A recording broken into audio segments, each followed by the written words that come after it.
started talking about, obviously the three seniors were a big part of it, but guys like Cozell Queen and Lorenzo Charles and even George McClain and Quentin Leonard, all the guys on the bench, all the people who lived that experience had great stories that were better to tell 25 years after the fact than they were able to tell when it happened just in front of them. And I got some of the best stories I've ever collected about something like that because it was 25 years later. Something like the fact that in Albuquerque, the night before the championship game, several players, into the bench guys, weren't going to play in the national championship game at all.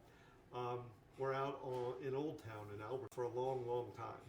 They also hooked up with the Houston cheerleaders. Oh, did they really?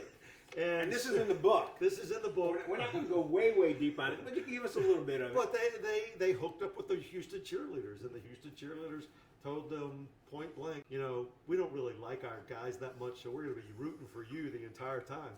And every time they ran out on the floor during a timeout or whatever they were cheering, they would look over at the end of the bench guys, wink, and said, we're pulling for you guys.